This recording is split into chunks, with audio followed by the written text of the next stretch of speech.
స్తోత్రం స్తోత్రం స్తోత్రం స్తోత్రం స్తోత్రం స్తోత్రం. హల్లెలూయా చెప్పాలి. హల్లెలూయా. పరిశుద్ధ గ్రంథంలో నుండి ఒక వాక్య భాగాన్ని మనం చదువుకుందామండి.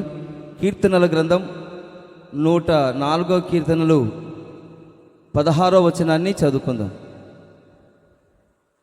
కీర్తనల గ్రంథం 104:16.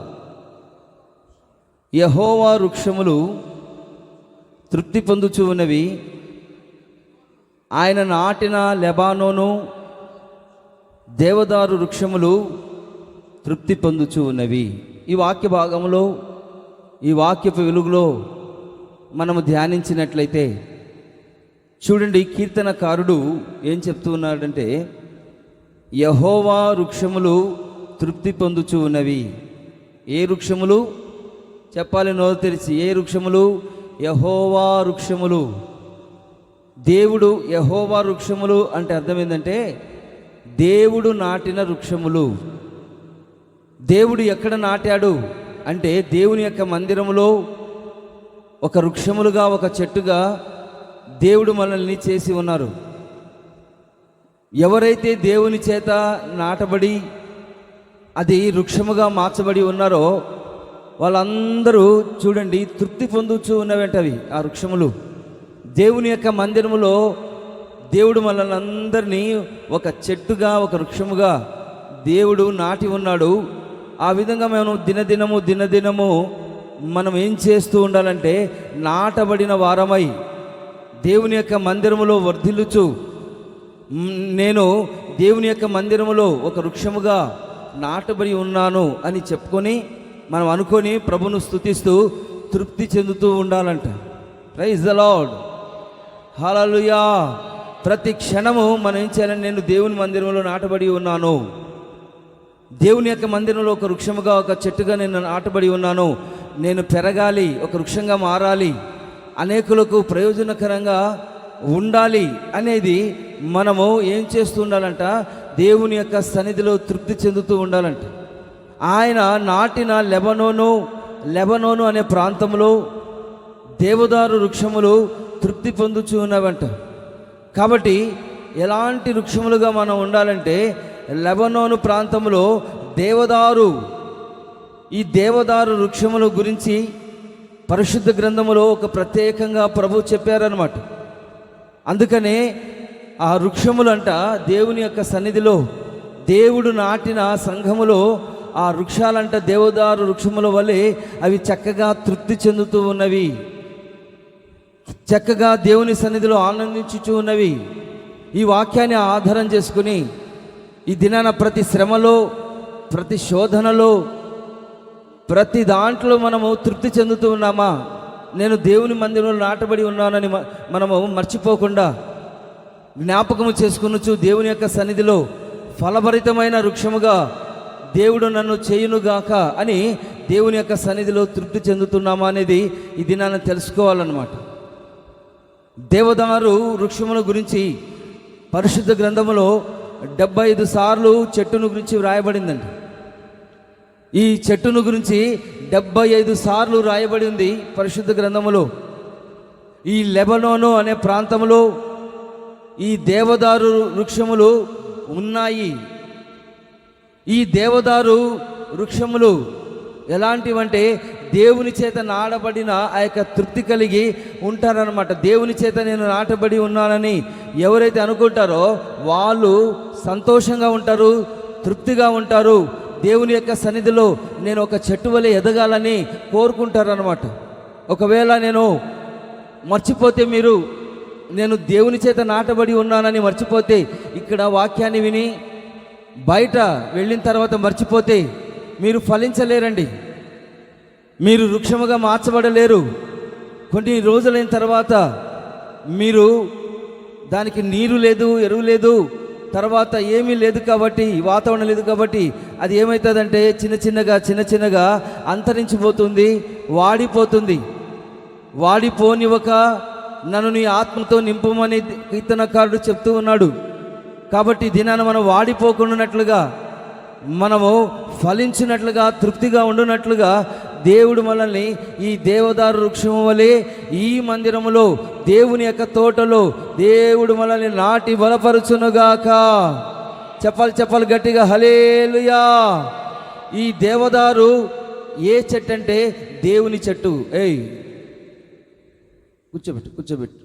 ఈ దేవదారు చెట్టు గురించి మనము జ్ఞాపకం చేసుకున్నప్పుడు ఈ దేవదారు దేవుని చెట్టు అని మనము గమనించాలండి. ఈ దేవదారు దేవుని చెట్టు అండి. ఇది నేను దేవుని చేత నాటబడిన వాడను అనేది మనం మర్చిపోకుండా దేవుని యొక్క సన్నిధిలో ముందుకు సాగాలండి. పరిశుద్ధ లేఖనాలలో ఈ దేవదారు చెట్టును గురించి ఏం రాయబడింది, ఇది ఎలా ఉండాలి అని రాయబడింది, ఎలా ఉంటే మనం దేవుని మందిరంలో నాటబడతాం అనేది ఈ చెట్టును గురించి మనం ధ్యానిస్తూ ఈ చెట్టులో ఉన్న యొక్క లక్షణాలు, ఈ చెట్టులో ఉన్న ఆ లక్షణాలను మనము జ్ఞాపకం చేసుకునొచ్చు. దాని స్వభావం ఏంటి, దాని పరిస్థితి ఏంటి, ఎందుకంత దేవదారు వృక్షం అంత పెద్ద వృక్షముగా మార్చబడింది, చిన్న చెట్టు పెద్ద వృక్షంగా మార్చబడింది, ఎంతో ప్రయోజనకరంగా ఉందన్నమాట. అది ఏ విధంగా అది ప్రయోజనకరంగా ఉంది, ఏ విధంగా అది దేవునికి ప్రయోజనకరంగా ఉంది.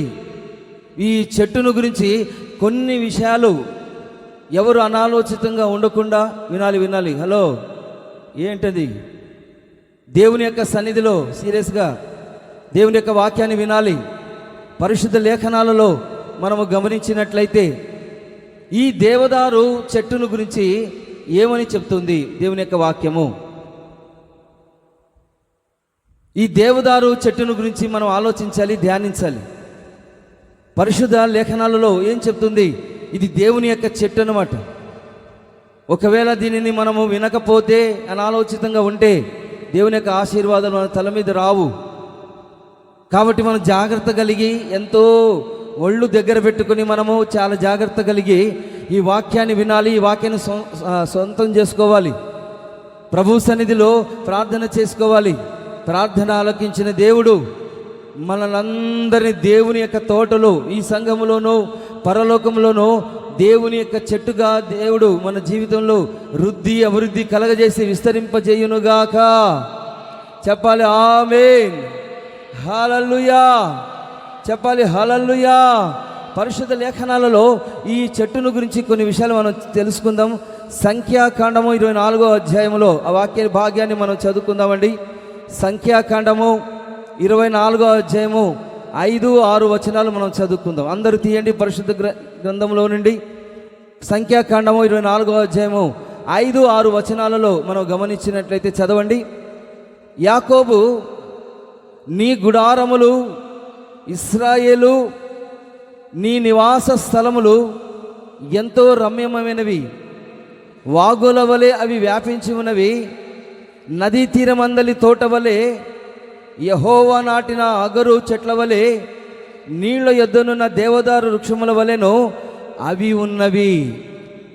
ఈ వాక్యంలో మనం గమనించినట్లయితే ఈ చెట్టును గురించి రాయబడిందండి. ఏమని రాయబడిందంటే, యాకోబు నీ నివాసములు, నీ గుడారములు, ఇశ్రాయేలు నీ నివాసములు ఎంతో రమ్యములు, వాగుల వలె వ్యాపించి ఉన్నవి అని చెప్పుకుంటూ, నదీ తీరమందలి తోటల వలెను, యెహోవా నాటిన అగరు చెట్ల వలెను, నీళ్ల యొద్ద ఉన్న దేవదారు వృక్షముల వలెను అవి ఉన్నవి. ఈ చెట్లు ఎలా ఉన్నవి దేవుని సన్నిధిలో? దీని గురించి ఏమని రాయబడిందంటే, ఈ చెట్లంట చాలా రమ్యమైనవి, దేవుని యొక్క బిడ్డల యొక్క నివాసములు ఎన్నో రమ్యమైనవి. ఈ నివాసములో, దేవుని యొక్క నివాస స్థలములో దేవుడంట ఒక నదీ తీరమనందలి తోట వలె, యెహోవా నాటిన అగరు చెట్ల వలె ఈ చెట్లు ఉన్నాయంట. బాగా గమనించాలి.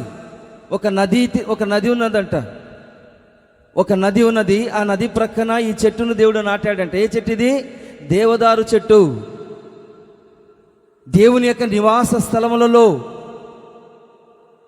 మన యొక్క నివాస స్థలములు, దేవుని యొక్క నివాస స్థలములు ఎంతో ఉన్నతమైనవి, ఎంతో రమ్యమైనవి, వాగుల వలె అవి వ్యాపించుచు ఉన్నవి.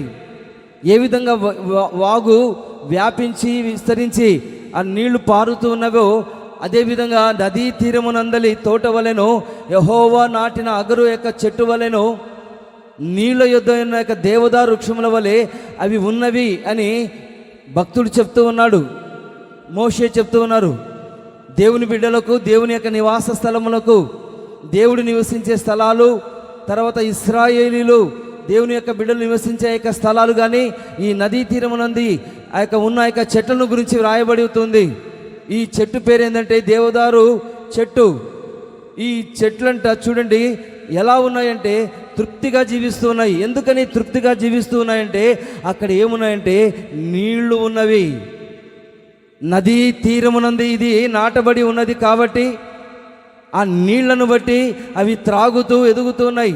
నదీ తీరమునందలి ఎక్కడో ఎడారి ప్రాంతంలో కాదండి, ఉబ్బుకూర్చున్న యొక్క నీళ్లు. మన వాగ్దానం పోయిన వాగ్దానం చెప్పినట్లుగా ఉబ్బుకూర్చున్న యొక్క నీళ్ల వద్ద ఆయన ఏం చేస్తూ ఉన్నాడంటే నాటుతూ ఉన్నాడు మనల్ని. ఎందుకంటే అభివృద్ధి చెందడానికి, ఎందుకంటే సమస్త ఆశీర్వాదాలు పొందడానికి దేవుడు మనల్ని నాటుతూ ఉన్నాడు. తృప్తిగా ఉండడానికి, తృప్తిగా ఉండాలంటే మనం నీళ్ల వద్ద నాటబడిన యొక్క చెట్టు వలె దేవుని యొక్క ధర్మశాస్త్రం ఆనందించుచు ఆకువాడక తన కాలమందు ఫలమిచ్చు చెట్టు వలె ఉండునట్లుగా ఈ దినాన నీళ్ల వద్ద, అంటే నీళ్ల వద్ద వాక్యమనే ఆ యొక్క నీళ్ల వద్ద దేవుని యొక్క సన్నిధిలో వాక్యమనే ఉదక స్నానము ద్వారా కళంకమైనను ముడతైనను ఏ లోపము లేకుండా దేవుడు మనల్ని శుద్ధించడానికి, పరిశుద్ధపరచడానికి వాక్యము ద్వారా, ఉదక స్నానము ద్వారా దేవుడు మనం పరిశుద్ధపరచబడడానికి తన్ను తానే సిలువలో ఆయన అప్పజెప్పుకొని ఉన్నాడు. చెప్పాలి హల్లెలూయా. చూడండి, ఈ నీళ్ళంటే వాక్యానికి సాదృశ్యమై ఉన్నది. ఒకనొక దినాన, మహా పండుగ దినాన యేసు క్రీస్తు కేకలు వేస్తూ చెప్తూ ఉన్నాడు, దప్పిగొన్నవారలారా నా యొద్దకు రండి, నేను నీకు జీవజలను, నదులను, నీళ్లను నేను ఇస్తాను. ఈ నీళ్లు త్రాగు, వాడు ఎప్పుడునూ దప్పిగొనడని ప్రభు సెలవిస్తూ ఉన్నాడు. కాబట్టి దేవుని యొక్క వాక్యం సెలవిస్తుందంటే పరిశుద్ధాత్మ, దేవుని యొక్క వాక్యం అనే నీళ్లు, పరిశుద్ధాత్మ అనే నీళ్లను మనం ఏం చేయాలంటే దేవుని యొక్క సన్నిధిలో ఆయన కేకలేసి చెప్తూ ఉన్నాడు. ఆయన ఎప్పటి నుంచో చెప్తూ ఉన్నాడు. కానీ ఈ దినాన చాలామంది వినడం లేదు, ఈ నీళ్లను తాగడం లేదు. వాక్యం అనే యొక్క నీళ్లు, పరిశుద్ధాత్మ అనే నీళ్లను త్రాగకుండా తృప్తి లేని యొక్క జీవితాలలో జీవిస్తూ ఉన్నారు. కాబట్టి తృప్తి కలిగిన యొక్క జీవితంలో ఈ దేవదారు వృక్షము వలె తృప్తిగా ఆయన సన్నిధిలో ఎదిగి ఒక మహావృక్షముగా మార్చబడినట్లుగా ఆ వృక్షం కిందికి అనేక మంది చూడండి వస్తారు. పెద్ద వృక్షమైతే పక్షులు వస్తాయి, మనుషులు వస్తారు, తర్వాత అక్కడ ఒక నీడ ఉంటుంది, ఆశ్రయముగా ఉంటుంది.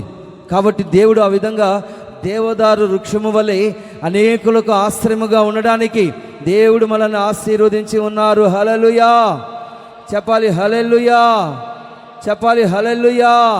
ఈ చెట్టులో ఉన్న యొక్క లక్షణాలు కొన్ని మనం గమనించినట్లయితే దేవుని యొక్క వాక్యం సెలవిస్తుందంటే యోబుకు రాసిన గ్రంథం 40వ అధ్యాయంలో ఆ వాక్యాన్ని మనం చదువుకుందామండి. యోబుకు రాసిన గ్రంథంలో ఆ యొక్క వాక్యాన్ని చదువుకుందాం. 40వ అధ్యాయము 17వ వచనం చదవండి. 40వ అధ్యాయం 17వ వచనంలో, దేవదారు చెట్టు కొమ్మ వంగునట్లు అది తన తోకను వంచును, దాని యొక్క తొడల నరములు దిట్టముగా సంధింపబడి ఉన్నవి. చెప్పాలి హల్లెలూయా. దేవదారు చెట్టుకు కొమ్మ వంగునట్లుగా అది తన తోకను వంచును. దానికి తోక ఉంటుందండి చెట్టుకి. దాని అర్థం ఏంటి? చెట్టుకి ఎక్కడన్నా తోక ఉంటుందా? కొమ్మలు ఉంటాయి. కానీ ఇక్కడ ఏమని రాయబడింది? తోక. దాని యొక్క తొడల నరములు, దానికి తొడలు ఉంటాయా చెట్టుకి? ఏమన్నా హలో, చెట్టుకి ఏమైనా తొడలు ఉంటాయి? మన మాదిరిగా తొడలు ఉంటాయా? ఉండవు. ఇంకా మనం గమనించినట్లయితే దాని తొడల యొక్క నరములు దిట్టముగా సంధింపబడి ఉన్నవి. అది వంగును, తోక వంగును. చాలామందికి మనుషులకు తోకలు వస్తూ ఉంటాయి కదా, తోకలు వస్తూ ఉంటాయి. ఆ తోకను కత్తిరించాలి, తోక వంగాలన్నమాట. కొంతమంది మనం గమనించినట్లయితే దీంట్లో ఉన్న లక్షణాలు బాగా గమనించాలండి. ఎంత ఒదిగే కొద్దీ ఎదిగే కొద్దీ ఒదుగుతూ ఉండాలంట. కాబట్టి కొంతమంది ఏం చేస్తారు, ఓవర్గా వెళ్ళిపోకుండా తోకలు కట్ చేయాలంట. వంగాలి, తాను తగ్గించుకోవాలి. వంగాలి అంటే తోక వంచును, ఆ చెట్టు యొక్క తోక వంచును అంటే మనల్ని మనమే తగ్గించుకోవాలి, దీన మనసు కలిగి ఉండాలి. చెప్పాలి హల్లెలూయా. అందుకని అప్పుడప్పుడు దేవుడు కానీ సేవకులు కానీ వాక్యము ద్వారా తోకలు కట్ చేస్తూ ఉంటారు. ఎక్కువగా మాట్లాడకుండా, ఎక్కువగా ప్రవర్తించకుండా, ఓవర్ యాక్షన్ చేయకుండా, స్త్రీలు కానీ పురుషులు కానీ పిల్లలు కానీ ఓవర్ యాక్షన్లు చేయకుండానట్లుగా వాక్యము ద్వారా ఏం చేస్తుంటారంటే కట్ చేస్తూ ఉంటారనమాట. కాబట్టి ఈ దినాన్ని మనం తెలుసుకోవాలి. దేవదారు చెట్టు కొమ్మ వంగునట్లుగా, అది ఎంతో పెద్ద చెట్టు అండి, కానీ ఆ తోక పెరుగుతుంది అనమాట. కొన్నిటికి తోకలు ఉంటాయన్నమాట. ఆ తోకలను మనం ఏం చేయాలంటే కట్ చేసుకోవాలి. ఒకవేళ మనకు తోక వెనక వచ్చినట్లు తోకుంటే ఏమైనా బాగుంటుందా? దేవుడు అలా చేశాడు మనల్ని? అలా చేయలేదండి. చక్కగా మనిషిగా ఆయన స్వరూపం, ఆయన పోలిక చొప్పున చేశాడు. ఒకవేళ మీకు తోక ఉంటే అందరూ ఏం చేస్తారంటే తోకను పట్టుకొని మిమ్మల్ని ఎగతాళి చేసేవారు కదా. వెనక తోక ఉంటే ముందుగా ముందు వెళ్తూ ఉంటే తోక పట్టుకుని ఆడిస్తూ ఉంటాను. కోతికి తోక ఉన్నట్లుగా కోతికి పెట్టాడు దేవుడు, కానీ నీకు పెట్టాడా? నీకు పెట్టాడు లేదండి. ఎందుకంటే దాన్ని ఆడిస్తారని దేవుడికి తెలుసు. కోతికైతే కోతి కాబట్టి దాన్ని ఆ తోక ఈ తోక దాన్ని చెవులు పెట్టుకుని కోతి వలె దాన్ని ఆడిస్తూ ఉంటాం. కానీ చూడండి, ఈ చెట్టు కంట తోకను వంచును. మనకు తోకలు లేవు, కానీ తెలియని తోకలు, తెలియని యొక్క గర్వము వస్తూ ఉంటుంది. మనం వంగాలి ఆయన సన్నిధిలో. చెప్పాలి హల్లెలూయా, చెప్పాలి హల్లెలూయా. ఆ వాక్యంలో దాని యొక్క తొడల యొక్క నరములు దిట్టముగా సంధించబడి ఉన్నవి. దిట్టముగా సంధించబడి ఉన్నవి అంటే మనం దిట్టముగా ఉండాలండి, స్థిరంగా ఉండాలి. దిట్టముగా సంధించబడి ఉన్నది అని ఆ వాక్య భాగంలో ఆ చెట్టును గురించి వ్రాయబడి ఉందన్నమాట. కాబట్టి దినాన మనము స్థిరంగా దిట్టముగా పుష్టిగా మనం ఉండాలన్నమాట. తిని ప్రార్థన చేసి ఆత్మీయంగా పుష్టిగా ఉండాలని దాని అర్థం అన్నమాట. ఎప్పుడైతే మనం వంగుతామో, మన యొక్క తోకలను కట్ చేస్తామో, మనల్ని తగ్గించుకుంటామో, అప్పుడు దేవుడు మనల్ని ఏం చేస్తాడంటే స్థిరపరుస్తాడు. చెప్పండి కొట్టవచ్చు కదా, చెప్పాలి హల్లెలూయా. ఎవరైతే తాను తగ్గించుకుంటారో, తోకలను కట్ చేసుకుంటారో, ఒకవేళ మాకు చేతగా లేదండి, మీ తోకను మీరే కట్ చేసుకోండి. వెనక ఒక కత్తెర తీసుకొని ఏం చేస్తారు, మీ తోకను మీరే కట్ చేసుకోండి అనమాట. కాబట్టి ఈ దినాన్ని మనం తెలుసుకోవాలండి. అలా మనల్ని మనమే తగ్గించుకొని దేవుని యొక్క సన్నిధిలో ఉన్నప్పుడు దేవుడు మనల్ని ఏం చేస్తాడంటే ఒక ఉన్నతమైన ఆశీర్వాదాల చేత నింపి ఈ మందిరంలో నాటబడిన వారమై ఉంటామన్నమాట. ఇంతకుముందు పౌలుగా మారాడనమాట. సౌలుగా ఉన్నప్పుడు భయంకరంగా గర్వించాడు. నాకంటే ఇంకెవరు తోపు లేరు, నాకు ఎదురు లేరు అని చాలా గర్వించాడనమాట. ఒకానొక దినాన దేవుడు ఆ సౌలును దేవుడు దర్శించినప్పుడు అతను తాను గుర్రం మీద ఉండి పడిపోయాడండి. కళ్ళు పోయినాయి, చూడలేకపోతూ ఉన్నాడు. ఎవరు ప్రభు అంటే, నీవు హింసించుచున్న యేసుని నేను అని ప్రభు సెలవిస్తూ ఉన్నాడు. ఎప్పుడైతే దేవుని యొక్క వెలుగు అతని మీద ప్రకాశించిందో, అతనిలో ఉన్న యొక్క గర్వము, అతనిలో ఉన్న యొక్క చీకటి, అతనిలో ఉన్న ప్రతి బలహీనత తొలగించబడిందండి. ఎప్పుడైతే అతని తోక కట్ చేయబడిందో, ఎప్పుడైతే అతను తోక కట్ చేయబడిందో, ఆ వెలుగులో దేవుని యొక్క స్వరాన్ని, దేవుని యొక్క ముఖాన్ని, దర్శనాన్ని చూశాడో, అప్పుడు తాను ఏం చేశాడంటే తగ్గించుకున్నాడు. అప్పుడు అతన్ని జీవితాన్ని దేవుడు స్థిరపరిచి ఉన్నారు. చెప్పండి హల్లెలూయా. కాబట్టి ఏం చేయాలి? తోకలు కట్ చేయాలి, మనల్ని మనమే తగ్గించుకోవాలి. ఎదిగే కొద్దీ మనం ఒదగాలి. ఎంత సీనియారిటీలో మనం ఉంటామో అంతగా మనము దిట్టపరచబడుతూ ఉండాలి. దేవుని యొక్క వాక్యము ద్వారా స్థిరపరచబడుతూ ఉండాలి. దృఢమైన మనస్సు, సమ్మతి కలిగిన యొక్క మనస్సు ప్రభు సన్నిధిలో కీర్తనకారుడు అడుగుతూ ఉన్నాడండి. కాబట్టి అలాంటి మనస్సును దేవుడు మనకు అనుగ్రహించినట్లుగా ఈ చెట్టు వలె మనం వంగాలి. చెప్పాలి హల్లెలూయా, చెప్పాలి హల్లెలూయా. పౌలు గారు వంగిపోయాడండి. వంగి దేవుని యొక్క సన్నిధిలో సేవ చేస్తూ ఉన్నారు. పరిశుద్ధ లేఖనాలలో మనం గమనించినట్లయితే ఈ చెట్టును గురించి యెషయా గ్రంథంలో రాయబడి ఉంది. చదవండి ఇక వాక్యాన్ని. 9వ అధ్యాయము, యెషయా గ్రంథం 9వ అధ్యాయము 10వ వచనం చదవండి. 9వ అధ్యాయం 10వ వచనం. వారు ఇటుకలతో కట్టినది పడిపోయెను, చెక్కిన రాళ్లతో కట్టుదము రండి, రావి కర్రతో కట్టినది నరకబడెను, వాటికి మారుగా దేవదారు కర్రను వేదము రండిని అతిశయపడి గర్వముతో చెప్పుకొనుచూ ఉన్నారంట. ఈ వాక్య భాగంలో మనము గమనించినట్లయితే, దాంట్లో ఉన్న అర్థాన్ని మనం గమనించినట్లయితే, కొంతమంది అనుకుంటున్నారంట ఇటుకలతో కట్టినది పడిపోయెను, ఇటుకలతో కట్టుకున్నారంట, అది పడిపోయిందంట. తర్వాత చెక్కిన రాళ్లతో కట్టుదము రండి అని అనుకున్నారు, అది కూడా పడిపోయింది. రావి కర్రతో కట్టినది నరకబడిపోయిందనమాట. ఇంకా ఏం చేయాలి? వాటికి మారుగా దేవదారు కర్రను వేదము రండిని అతిశయపడి గర్వముతో చెప్పుకొనుచు ఉన్నారు. అంటే దీంట్లో అర్థాన్ని మనం గమనించినట్లయితే, గట్టిగా ఉంటుంది, గట్టిగా ఉండునట్లుగా దేవదారు చెట్టును ఉపయోగిస్తున్నారన్నమాట. మనము గట్టిగా ఉండాలి, స్థిరంగా ఉండాలి. ఈ లోకంలోనూ పరలోకంలోనూ స్థిరత్వం కలిగి మంచి దృఢమైన మనస్సు, స్థిరమైన మనస్సు, ఏ కలవరం లేకుండా దేవుని యొక్క సన్నిధిలో మనం ఉండాలంటే, చూడండి, ఈ దేవదారు వృక్షములకు సంబంధించిన కలప వాళ్ళు వాడుకున్నారంట. అక్కడ ఇంతకుముందు వాళ్ళు ఇల్లు కట్టుకున్నారండి, ఇటుకలతో రాళ్లతో రావి కర్రతో కట్టారు. కానీ అవన్నీ నరకబడ్డాయి, తర్వాత చెక్కబడ్డాయి, తర్వాత పడిపోయి ఉన్నాయి. ఆలోచించారు, బాగా ఆలోచించారు జనాలు. బాగా ఆలోచించి స్థిరంగా ఉండాలంటే ఏం చేయాలి? నా కుటుంబం స్థిరంగా ఉండాలి, రాళ్లతో కట్టకూడదు, రావి కర్రతో కట్టకూడదు, ఫ్లూయిడ్తో కట్టకూడదు, ఇటుకలతో కట్టకూడదు. ఎలా కట్టాలి? నా కుటుంబము, నా జీవితం స్థిరంగా ఉండాలంటే దేవదారు కర్రను కట్టుదము రండేని వారు ఆ దేవదారు కర్రను బట్టి ఎంతగానో అతిశయించి గర్విస్తున్నట్టు. నా ఇల్లు గట్టిగా ఉన్నది, చెప్పాలి హల్లెలూయా. నా ఇల్లు స్థిరంగా ఉన్నది, చెప్పాలి హల్లెలూయా. ఎప్పుడైతే మనం దేవదారు కర్రతో కట్టుకుంటామో, దీంట్లో ఉన్న స్వభావాలను మనము ప్రార్థనాపూర్వకంగా తెలుసుకుంటామో, ఈ దేవదారు వృక్షంలో ఉన్న స్వభావాలు, లక్షణాలు మనం చెప్పుకుంటామో ఉండాలి. ఈ చెట్టులో ఉన్న యొక్క లక్షణం ఏంటంటే, తోక వంచుతుందంట, తోక వంచుతుంది, స్థిరంగా ఉండునట్లుగా ఇది ఉపయోగపడుతుంది. కాబట్టి మనల్ని బట్టి అనేక మంది స్థిరపరచబడినట్లుగా, అనేక మంది దేవుని యొక్క మార్గములకు వచ్చినట్లుగా దేవుడు మన కుటుంబాలను, మన మనస్సును దేవుడు స్థిరపరచునుగాక. అందరు చెప్పండి హల్లెలూయా, హల్లెలూయా.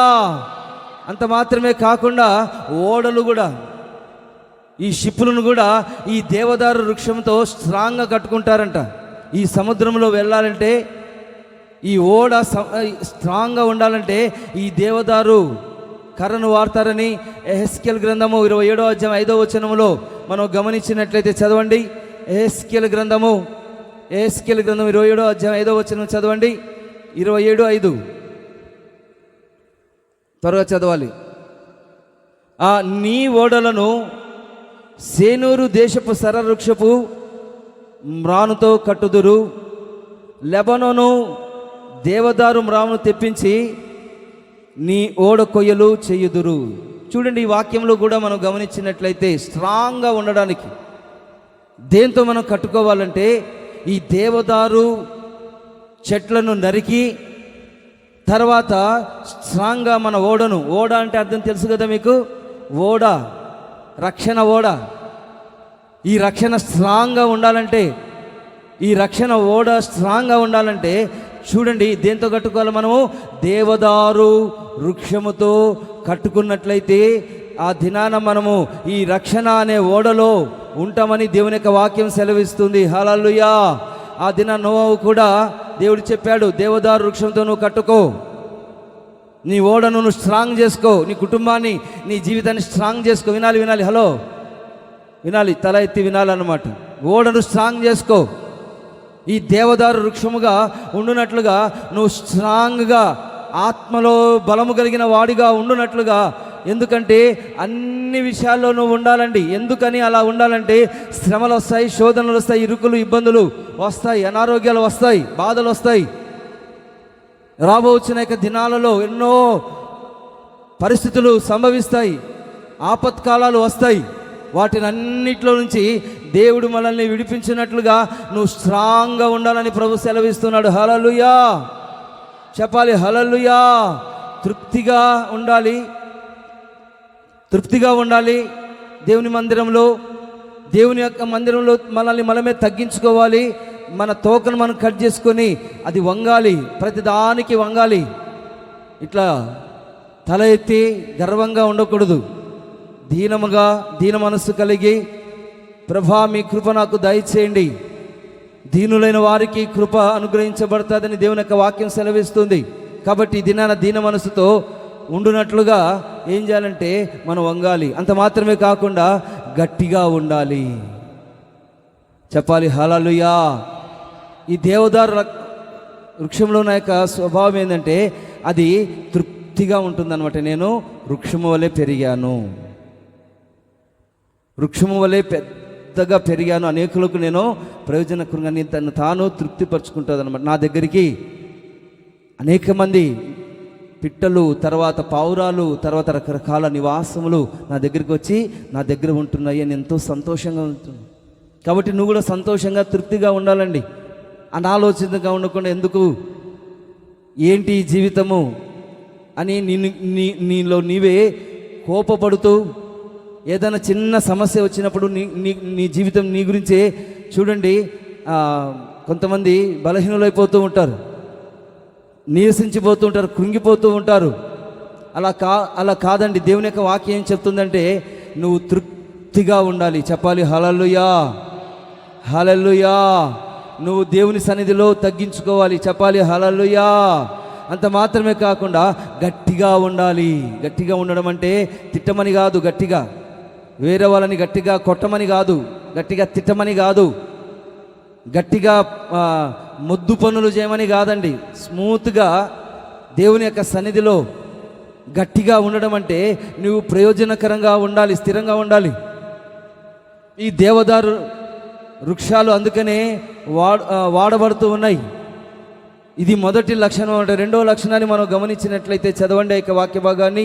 కీర్తనల గ్రంథము 29వ అధ్యాయము, కీర్తనల గ్రంథము 29వ అధ్యాయము. ఆ వాక్యాన్ని మనం చదువుకుందాం. 29వ అధ్యాయము 4-5 వచనాలు మనం చదువుకుందామండి. 4-5 వచనాలు. యెహోవా స్వరము బలమైనది, యెహోవా స్వరము ప్రభావము కలిగినది, యెహోవా స్వరము దేవదారు వృక్షములను విరుచును, యెహోవా లెబానోను దేవదారు వృక్షములను ముక్కలుగా విరుచును. హల్లెలూయా, హల్లెలూయా. చూడండి, రెండో స్వభావము ఈ దేవదారు వృక్షము గురించి వ్రాయబడింది. ఈ దేవదారు వృక్షము దేనికి సాదృశ్యంగా ప్రభు చెప్తూ ఉన్నాడు, భక్తుడు చెప్తూ ఉన్నాడు అనేది మనం గమనించినట్లయితే యెహోవా స్వరము బలమైనది, యెహోవా స్వరము ప్రభావము కలిగినది. అంటే దాని అర్థం ఏంటంటే దేవుని యొక్క వాక్యం నీతో మాట్లాడేటప్పుడు దేవుని యొక్క స్వరము చాలా బలమైనది, ఉన్నతమైనది అనేది మనం గమనించాలండి. దేవుని యొక్క స్వరము బలమైనది, దేవుని యొక్క స్వరము ప్రభావము కలిగినది, దేవుని యొక్క స్వరము చాలా ఉన్నతమైనది, బలమైనది. యెహోవా స్వరము దేవదారు వృక్షములను విరుచును. చెప్పాలి, హల్లెలూయా. నువ్వు దేవదారు వృక్షమే కదా, చెప్పండి హలో. మీరు దేవదారు వృక్షము. అయితే దేవుని యొక్క స్వరము నీకు వినబడుతూ ఉన్నప్పుడు నువ్వేం చేయాలంటే విరవబడాలి.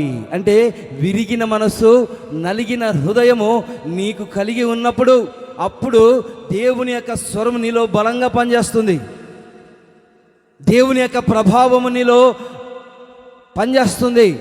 దేవుని యొక్క స్వరాన్ని విని నువ్వు ఒకవేళ విరిగి నలిగిన హృదయము లేకపోగా, పశ్చాత్తాపము లేకపోతే, నీ జీవితంలో పశ్చాత్తాపము లేకపోతే నువ్వు దేవదారు వృక్షము వలె దేవుని యొక్క సన్నిధిలో ముక్కలు ముక్కలుగా మార్చబడాలి నీ హృదయము. చూడు, దేవుని యొక్క వాక్యాన్ని విన్నప్పుడు నీ హృదయము ముక్కలైపోవాలండి. నీ హృదయం అంతా ముక్కలైపోవాలి. దేవుని యొక్క స్వరం విన్నప్పుడు, దేవుని యొక్క ప్రభావము, దేవుని యొక్క స్వరములో ఉన్న యొక్క ప్రభావమును నువ్వు విన్నప్పుడు నీ హృదయము ఏ విధంగా మార్చబడాలంటే, విరిగిన మనస్సు, నలిగిన హృదయము, నీ హృదయము ముక్కలైపోవాలి. అప్పుడు నీ హృదయాన్ని ఏం చేస్తాడంటే, విరిగి నలిగిన హృదయాన్ని ఆయన స్థిరపరుస్తాడు. చెప్పాలి హల్లెలూయా, చెప్పాలి హల్లెలూయా. విరిగి నలగకుండా, దేవుని యొక్క స్వరము వినకుండా, దేవుని యొక్క ప్రభావము నీలోనికి రాకుండా, నీ హృదయము ముక్కలుగా మార్చబడకుండా, విరిగి నలిగిన హృదయముతో దేవుని యొక్క సన్నిధిలో ప్రార్థన చేసుకోకుండా ఉన్నట్లయితే, దేవుని యొక్క సన్నిధిలో నీ హృదయము కఠినంగా మార్చబడుతుంది. కాబట్టి ఈ హృదయాన్ని ఏం చేయాలంటే పదిలపరుచుకోవాలి. ఈ హృదయాన్ని దేవుని యొక్క స్వరము, దేవుని యొక్క వాక్యాన్ని వినేటప్పుడు, దేవుని యొక్క వాక్యాన్ని చదివేటప్పుడు ఈ హృదయం ఏం చేయాలంటే పశ్చాత్తాపపు హృదయముగా ముక్కలుగా మార్చబడినప్పుడు, అప్పుడు ఈ హృదయాన్ని ఆయన తీసుకొని ఆయన ఏం చేస్తాడంటే దానిని పరిశుద్ధపరుస్తారు ఆయన. చెప్పాలి హల్లెలూయా, చెప్పాలి హల్లెలూయా. పశ్చాత్తాపము కలిగి ఉంటుంది, తప్పును ఒప్పింపజేస్తుంది ఈ దేవుని యొక్క స్వరము. ఈ దేవుని యొక్క స్వరము విన్నప్పుడు నీ తప్పును నువ్వు గుర్తించగలుగుతావు. పశ్చాత్తాప హృదయం నీకు కలుగుతుంది. ఆ విధంగా కలగకపోతే సౌలు వలె మనం మార్చబడతామంట. సౌలు తప్పు చేశాడు, సరే దేవుని సన్నిధిలో ఒప్పుకోవాలి కదండి. దేవుని యొక్క స్వరము వినబడింది. దేవుని యొక్క స్వరము వినబడినప్పుడు అతను సాహసించి కొన్ని తప్పులు చేశాడు. సరే తప్పులు చేశాడు, పొరపాటు చేశాడు మనిషి కాబట్టి. తర్వాత నేను తప్పు చేశాను, పొరపాటు చేశాము అని పశ్చాత్తపడకుండా ఏమంటున్నాడంటే సమూయేలుతో, ఒకవేళ తప్పు చేశాను, పొరపాటు చేశాను, అదంతా పక్కన పెట్టి నన్ను ఘనపరచు అని అంటున్నాడు అనమాట. ప్రజల మధ్యలో నన్ను ఘనపరచు. ఇశ్రాయేలీయుల మధ్యలో ఘనపరచాలంటే ఇతను ఎవరిని? సౌలును. ఎందుకు? నేను దేవునికి విరోధంగా చేశాను, నీకు విరోధంగా చేశాను, అయినప్పటికీ నన్ను ఘనపరచుము అని అంటున్నాడు అనమాట. అందుకనే దేవుడు ఏం చేశాడు? ఒప్పుకోకుండా తప్పును కప్పిపుచ్చుకొని మళ్ళీ ఘనపరచు అంటున్నాడు. కాబట్టి అతని రాజ్యం అంతా దేవుడు తొలగించాడండి. ఈ లెబనోను వృక్షము ఏం చేస్తుంది? దేవుని యొక్క స్వరము ఎప్పుడైతే మనం వింటామో, ఎప్పుడైతే ఆయన ప్రభావాన్ని మనం గుర్తుపెడతామో, అప్పుడు మన కళ్ళలో నుండి, మన హృదయంలో నుండి ఏం రావాలంటే పశ్చాత్తాపపు కన్నీళ్ళు రావాలి అన్నమాట. ప్రభా, నన్ను జ్ఞాపకం చేసుకోండి, నా జీవితాన్ని స్థిరపరచండి, తగ్గించుకునే స్వభావం నాకు దయచేయండి అని మనం ఏం చేయాలంటే దేవుని సన్నిధిలో ప్రార్థన చేసుకుంటే అప్పుడు నిన్ను ఘనపరుస్తాడు. అన్యజనుల మధ్యలో, విశ్వాసుల మధ్యలో ఏం చేస్తాడు? నేను ఘనపరుస్తాడు. తప్పును మన హృదయంలో, విరిగి నలిగిన హృదయం లేకుండా దేవుని యొక్క స్వరము, దేవుని యొక్క ప్రభావం నీ దగ్గరికి వచ్చినప్పుడు, దేవుని యొక్క స్వరము, దేవుని యొక్క ప్రభావం నీ దగ్గరికి వచ్చినప్పుడు నీ హృదయంలో మార్పు చేర్పు ఏమి లేకుండా, రూపాంతరం చెందకుండా, నేను తప్పు చేస్తూనే ఉంటాను, మీరు నన్ను ఆశీర్వదించండి, నేను తప్పు పొరపాట్లు చేస్తూనే ఉంటాను, మీరు నన్ను ఆశీర్వదించండి, నన్ను ఘనపరచండి, పరలోకానికి తీసుకోండి అని ప్రార్థన చేస్తే అది దేవుడు వినడు. ఆ ప్రార్థన దేవుడు ఆలకించడు. ఎప్పుడైతే దేవుని యొక్క స్వరము, దేవుని యొక్క ప్రభావం నీ దగ్గరికి వస్తుందో, దేవుని యొక్క తోడు నీ దగ్గరికి ఉంటుందో, దేవుని యొక్క వాక్యం నీ దగ్గరికి వస్తుందో, ఆ వాక్యాన్ని బట్టి నువ్వు ఏం చేయాలంటే పశ్చాత్తాపపు హృదయము. చూడండి, యెహోవా స్వరము దేవదారు వృక్షములను విరుచును.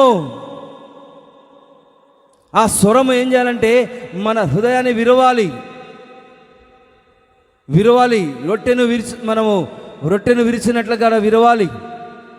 చూడండి, దేవుడు కూడా విరవబడ్డాడండి, సిలువలో విరవబడ్డాడు కాబట్టి ఆయన ఘనపరచబడ్డాడు. చెప్పాలి హల్లెలూయా, హల్లెలూయా. ఈ పరలోకంలో ఉన్న మానవులందరి కొరకు,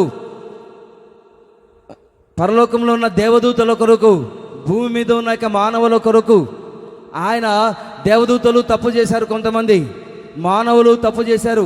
వీళ్ళందరూ నిమిత్తము ఆయన ఏం చేసి ఉన్నాడంటే పరిశుద్ధమైన రక్తమును కార్చి ఉన్నాడు, విరిగి నలిగిన హృదయము కలిగి ఉన్నాడు. కాబట్టి ఆయన ప్రభావము కలిగిన దేవుడుగా, నిత్యుడగు తండ్రిగా, సమాధానకర్తగా ఆయన మార్చబడి ఉన్నాడు. హల్లెలూయా. ఆయన దేవుడే, కానీ ఇంకా ఆయన త్యాగము చేసి పరలోకమందును భూమి మీదను ఆయనకు సర్వాధికారము, ఉన్నతమైన నామమును ఆయనే సంపాదించుకున్నాడు. ఎందుకంటే రక్తమును కార్చి ఉన్నారు కాబట్టి. ఈ దినాన మనం రక్తం కార్చాల్సిన అవసరం లేదు. కేవలము మన హృదయాన్ని విరిగి నలిగిన హృదయంతో, పశ్చాత్తాపపు హృదయముతో దేవుని యొక్క వాక్యమును ద్వారా నీ మనస్సును ఏం చేస్తూ ఉండాలంటే దానిని నొప్పించుకుంటూ ఉండాలి. విరిగి నలిగిన హృదయముతో ఉండాలి. అంత మాత్రమే కాకుండా ముక్కలు ముక్కలుగా మార్చబడాలండి.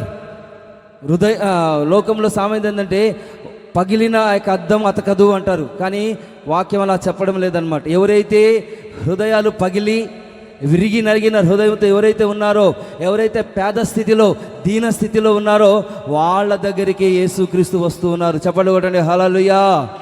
చెప్పాలి హల్లెలూయా, చెప్పాలి హల్లెలూయా. అలాంటి వారి దగ్గరికే యేసుక్రీస్తు వస్తారు.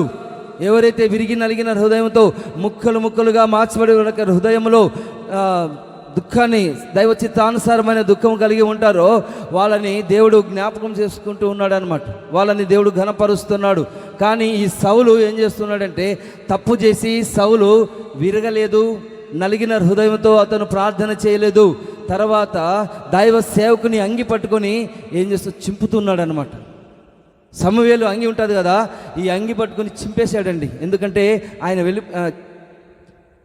సౌలు చెప్తున్నాడు, నా కోసం ప్రార్థన చెయ్యి, ఈ విధంగా ఘనపరచు, ఇశ్రాయేలీయుల మధ్యలో నన్ను ఘనపరచు అంటే సరే సరే అని వెళ్ళిపోతూ ఉన్నాడు అనమాట. ఆయన అంగిని పట్టుకున్నాడు, దౌర్జన్యం చేస్తూ ఉన్నాడు. ఈ అంగిని పట్టుకొని చించేశాడంట.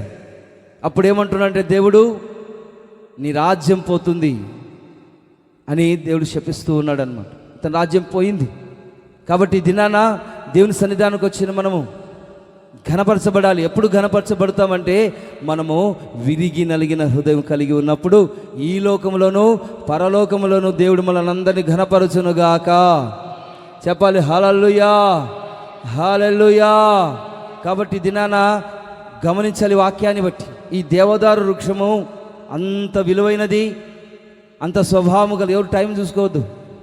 కొంతమంది టైం చూసుకుంటూ ఉన్నారు, వాచ్లోనే వాచ్ తీసుకురావద్దండి. దేవుని యొక్క సన్నిధిలో మనం ఉండాలండి. దేవుని యొక్క సన్నిధిలో ఉండినట్లయితే ప్రభువు నిత్యము మనల్ని ఆశీర్వదించునుగాక. చెప్పాలి, చెప్పాలి హల్లెలూయా. ఇంకొక విషయాన్ని కూడా మనం గమనించినట్లయితే యెహెజ్కేలుకు రాసిన గ్రంథం 17వ అధ్యాయము. యెహెజ్కేలు ఎవరు వెళ్ళకూడదు బయటికి.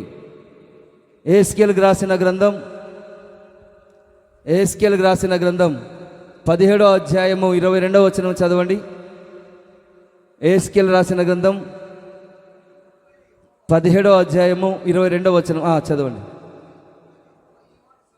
మరియు ప్రభువైన యెహోవా ఈ మాట సెలవించుచూ ఉన్నాడు, ఎత్తైన దేవదారు వృక్షపు పై కొమ్ము ఒకటి నేను తీసి దాన్ని నాటుదును, పైగానున్న దాని శాఖలలో లేత దాన్ని త్రుంచి అత్యున్నత పర్వతం మీద దాన్ని నాటుదును. ఇశ్రాయేలు దేశంలోని ఎత్తుగల పర్వతము మీద నేను దానిని నాటగా అది శాఖలు విడిచి బహుగా ఫలించి శ్రేష్టమైన దేవదారు చెట్టగును, సకల జాతుల పక్షులను దానిలో గూళ్ళు కట్టుకొనును. చెప్పాలి హల్లెలూయా, చెప్పాలి, చెప్పాలి హల్లెలూయా, హల్లెలూయా. చూడండి, ఎత్తైన దేవదారు వృక్షం పైన ఒక కొమ్మ తీసుకొని దానిని నాటారంట. ఆ కొమ్మ ఒకటి చూడండి తీసి దాన్ని నాటుదును, పైగా దాని ఉన్న యొక్క శాఖలలో లేత దానిని తురించి అత్యున్నతమైన పర్వతం అన్నమాట. లేత దానిని తీసి ఎక్కడ నాటాడంట? అత్యున్నతమైన పర్వతం మీద నాటుతూ ఉన్నాడంట. నాటుతున్నప్పుడు సమయంలో దాని నాటుదును ఇశ్రాయేల్ దేశంలోని ఎత్తుగల పర్వతము మీద దీన్ని నాటగా అది శాఖలు విడిచి బహుగా విస్తరించింది. అది శ్రేష్టమైన దేవదారు వృక్షము. అది ఫలించింది. అనేక నివాసాలు వచ్చి సకల జాతులు పక్షులు కానీ మనుషులు కానీ వచ్చి ఆ వృక్షం కింద నివాసం చేసి ఆశ్రయిస్తున్నాయి అన్నమాట. అంటే ఇది ఎలాంటి దేవదారు వృక్షము? ఈ దేవదారు వృక్షము అత్యున్నతమైన స్థలములలో నాటబడింది. దీని గురించి మనం ధ్యానించినట్లయితే దీని గురించి ఏం చెప్పబడుతుంది? ఈ దేవదారు వృక్షం గురించి ఏం చెప్పబడుతుందంటే శ్రేష్టమైన దేవదారు వృక్షము అని చెప్పబడింది. శ్రేష్టత. మన ప్రభువైన యేసుక్రీస్తు ఎంతో శ్రేష్ఠుడు, అతి శ్రేష్ఠుడు అన్నమాట, పరిశుద్ధుడైన. అదేవిధంగా మనల్ని కూడా ఆ అత్యున్నత సింహాసనందు ఒక ఉన్నతమైన స్థలములలో ఈ శ్రేష్టమైన దేవదారు వృక్షము వల్లే దేవుడు మనల్ని నాటుతూ ఉన్నాడు. కాబట్టి మనము దేవుని యొక్క సన్నిధిలో శ్రేష్టమైన వారిగా మనం అభివృద్ధి చెందుతూ ఉండాలి. శ్రేష్టమైన వారిగా చూడండి, ఆకాశ పక్షులను చూసి ప్రభు ఏమంటున్నారంటే ఈ ఆకాశ పక్షుల కంటే మీరు శ్రేష్ఠులు. ఉన్నతమైనది ఏంటి? శ్రేష్టత అంటే అర్థం ఏంటంటే ప్రేమ కలిగి ఉండడమే శ్రేష్టమైన అనుభవం కలిగి ఉండడం అన్నమాట. హల్లెలూయా. శ్రేష్టత అంటే శ్రేష్టమైన ప్రేమ అన్నమాట. దేవుని యొక్క ప్రేమ శ్రేష్టమైనది, ఆయన పరిశుద్ధత శ్రేష్టమైనది. మనల్ని కూడా ఆయన ప్రేమలోనూ ఆయన పరిశుద్ధతలోనూ శ్రేష్ఠులుగా ఉంచాలని అత్యున్నత స్థలములలో ఈ దేవదారు వృక్షము నాటబడినట్లుగా దేవుడు నాటి ఉన్నాడు. అవన్నీ పెద్దగా ప్రయోజనకరంగా వృక్షాలుగా మార్చబడి అనేక జాతులకు ప్రయోజనకరంగా మార్చబడి ఉన్నాయి. కాబట్టి మన హృదయములో ఏముండాలంటే ఈ విరిగి నలిగిన హృదయములో, ఈ దీన హృదయములో ఏముండాలంటే దేవుని యొక్క ప్రేమ, దేవుని యొక్క శ్రేష్టమైన ప్రేమ కుమ్మరించబడాలి. హల్లెలూయా. చెప్పాలి గట్టిగా, హల్లెలూయా. శ్రేష్టమైన ప్రేమ, ఇది శ్రేష్టమైనది. ఈ ప్రేమను మనము ప్రేమలో ఎదగాలి, ప్రేమను సంపాదించుకోవాలి. మనము దేవుని యొక్క ప్రేమను సంపాదించుకోకపోతే వింత జంతువులుగా మార్చబడిపోతాం. ప్రేమ లేనివాడు వింత జంతువు అని దేవుని యొక్క వాక్యం సెలవిస్తుంది. కాబట్టి దేవుని యొక్క ప్రేమతో మనం నింపబడాలండి. దేవుని యొక్క ప్రేమతో, దేవుని యొక్క కృపచేత, దేవుని యొక్క పరిశుద్ధత చేత మనం ఏం చేయాలంటే నింపబడాలి. ఒకవేళ నీ హృదయంలో దేవుని యొక్క ప్రేమ లేకపోతే, శ్రేష్టత అనే అనుభవం లేకపోతే ఒక వింత జంతువు గురించి తెలుసు కదండి. అది చాలా వింతగా ఉంటుంది, వింతగా చూస్తారు నిన్ను ప్రేమ లేకపోతే. జూలలో మనం గమనించినట్లయితే వింత జంతువులు ఒకటి చెప్పండి. వింత జంతువు అండి. వింత జంతువు తెలుసా? కొన్ని ఉంటాయన్నమాట వింత జంతువులు అన్నమాట అడవులలో, కానీ అక్కడక్కడ కనిపిస్తుంటే దాన్ని చూసి నవ్వుకుంటూ ఉంటారు అన్నమాట. వింత జంతువులు అన్నమాట. అవి ఏంటంటే కేవలము జోకుగా జీవితం అంటే తెలియదు, ఏమీ తెలియదు అనమాట. అంతర్థం తెలియదు, దేవుని గురించి తెలియదు, లోకం గురించి తెలియదు. తినడం, తాగడం, పండుకోవడం అనమాట. తిను, త్రాగు, సుఖించు. ఒక తినడము, త్రాగడము, సుఖించడం తప్ప ఇంకేం, అదే వింత జంతువు అనమాట. రకరకాల జంతువులు లోకంలో ఉంటున్నాయి. మన ప్రాణ ఆత్మ శరీరములను దేవుడు అనుగ్రహించి ఉన్నారు. ఈ ప్రాణ ఆత్మ శరీరం ఎలా సిద్ధపరచుకోవాలి?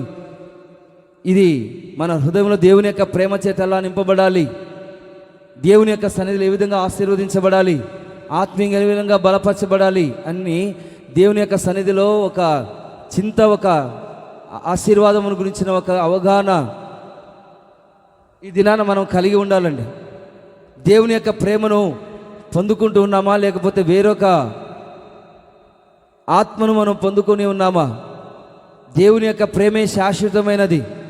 ఈ శాశ్వత రాజ్యంలో, ఈ శాశ్వతమైన ప్రేమలో, ప్రేమ అంటే శ్రేష్టత, ఈ శ్రేష్టమైన అనుభవాలలో మనం నడిపించబడుతూ ఉన్నామనేది ఒకసారి ఆలోచించుకోవాలన్నమాట. ఈ దేవదారు వృక్షములను ఎందుకని అలంకరిస్తూ ఉన్నారు, ఎందుకని ఉపయోగిస్తున్నారు? అనేకమైన జనులు కర్రవి కాకుండా, ఇటుకలు కాకుండా, రకరకాల వస్తువులు కాకుండా ఈ దేవదారు వృక్షాన్ని ఎందుకు ఉపయోగిస్తున్నారంటే అలంకరించబడడానికి, అనేకులకు ఆశీర్వాదకరంగా ఉండడానికి. అందుకని ఆ దినాన సొలొమోను మహాభక్తుడు కూడా ఆ మందిరాన్ని కట్టేటప్పుడు ఈ దేవదారు చెట్లను నరికి చక్కగా ప్లేవుడ్ తయారు చేసి చక్కగా పైన కింద గోడలు అన్నిటినీ ఈ దేవదారు వృక్షాన్ని ఉపయోగించాడంట. మీరు చదువుకున్నట్లయితే రాజుల మొదటి గ్రంథం 6వ అధ్యాయంలో మీరు ఇంటికి వెళ్ళి చదువుకోండి. అక్కడ మనం గమనించే పరిశుద్ధ ఆలయమును కట్టడానికి ఆ 6వ అధ్యాయం అంతా మీరు ఇంటికి వెళ్ళి చదువుకోండి. ఈ దేవదారు వృక్షము అలంకారము కోసము ఆయన కట్టినట్లుగా. కాబట్టి ఈ దినాన దేవుని యొక్క ఆలయములో అలంకారము నిమిత్తము దేవుడు మనలందరినీ దేవదారు వృక్షము వలె మనలందరినీ అలంకరించునుగాక. చెప్పాలి హల్లెలూయా, చెప్పాలి హల్లెలూయా. నిన్ను ఒక షోకేస్లో దేవుడు పెడతాడు. దేవుని యొక్క ఇంటిలో ఒక షోకేస్లో పెట్టి నిన్ను చూసుకుంటూ ఉంటాడు అన్నమాట. నువ్వు దేవుని యొక్క మందిరంలో ఒక అలంకారముగా చక్కగా ఉండాలి, ముద్దుగా ఉండాలి, ప్రేమగా ఉండాలి. మన పిల్లలు మనకు చూడండి, పిల్లలు లేకపోతే ఎలా ఉంటుందో ఒకసారి ఆలోచించండి. వాళ్ళతో మనం ముద్దులాడుతాము, వాళ్ళని కొడతాము, తిడతాము, వాళ్ళని గురించి హెచ్చరికలు చేస్తాం, వాళ్ళ గురించి మనం ఎంతో ప్రయాసపడుతూ ఉంటాం. అదేవిధంగా దేవుని ఇంటిలో దేవదారు వృక్షము వలె మనల్ని ఆయన ఉంచుకొని మనల్ని చూసి ఆయన ఆనందిస్తూ ఉంటారనమాట. అలంకరిస్తూ ఉన్నాడు అనమాట. రకరకాలుగా దేవుడు మనల్ని అలంకరిస్తూ ఉంటాడు. ప్రేమ, విధేయత, ప్రార్థన, పరిచర్య, స్తుతి, రకరకాల అలంకారాలు ఉన్నాయి పరిశుద్ధ లేఖనాల్లో. చాలా అలంకారాలు ఉన్నాయి, పరిశుద్ధమైన అలంకారాలు. రత్నాలు ఉన్నాయి, వైఢూర్యాలు ఉన్నాయి, బంగారం ఉన్నది. ఈ విధంగా దేవుడు మనల్ని ఒక అలంకారము, ఒక మందిరముగా కడుతూ ఉన్నాడు. కట్టుతూ ఉన్నప్పుడు మనం ఏం చేయాలంటే దేవదారు వృక్షము వలె మనల్ని దేవుని యొక్క సన్నిధిలో మన యొక్క తోకలను కట్ చేసుకొని దేవుని యొక్క సన్నిధిలో వంగి దేవుని యొక్క సన్నిధిలో మనస్సును మార్చుకొని దీన మనస్సు కలిగి ప్రార్థన చేసుకుంటూ ఉండాలి. అంత మాత్రమే కాకుండా తృప్తిగా ఉండాలి, గట్టిగా ఉండాలి, తర్వాత వంగాలి. దేవుని యొక్క సన్నిధిలో విరిగి నలిగిన యొక్క హృదయంతో ఉండాలండి.